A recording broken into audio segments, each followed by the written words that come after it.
Voici une vidéo des Petits Débrouillards.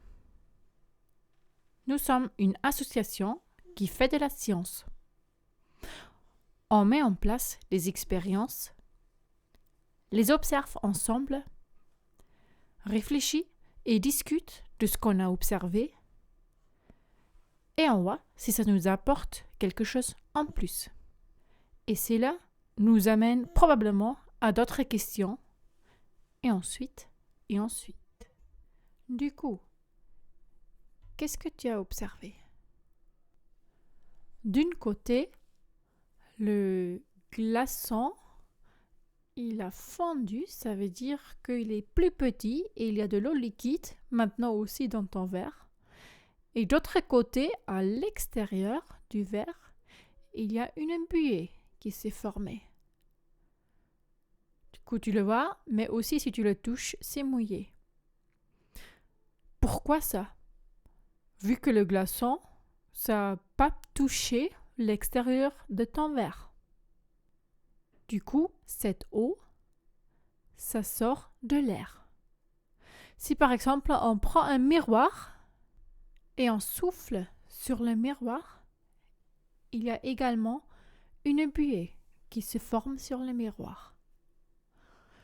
Du coup, cette eau qui vient se mettre à l'extérieur de notre verre, ça sort de l'air qui entoure le verre.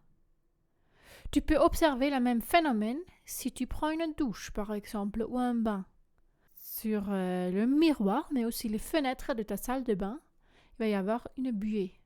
C'est l'eau qui est présente. De toute façon, dans l'air, il y a toujours un peu de l'eau, mais encore beaucoup plus si on a pris un bain ou une douche, parce que du coup, l'eau chaude, ça va venir se rajouter dans l'air en forme de vapeur.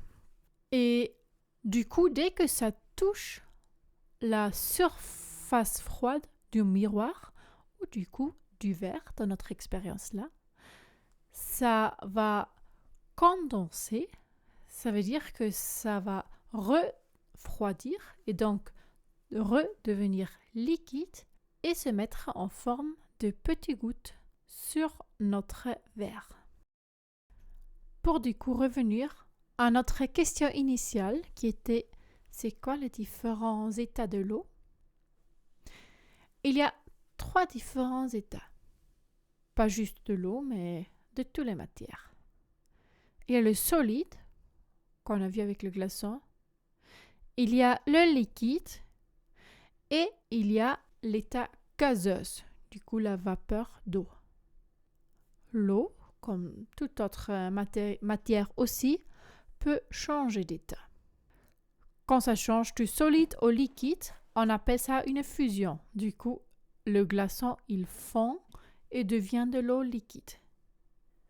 Du liquide à l'état gazeux, on appelle ça l'évaporation. Du coup, l'eau s'évapore. Du gazeux au liquide, c'est la condensation. C'est ce qu'on a vu à l'extérieur de notre verre avec le glaçon dans cette expérience. Et du liquide au solide, c'est la solidification. C'est ce qui se passe si on fait des glaçons à part de l'eau liquide.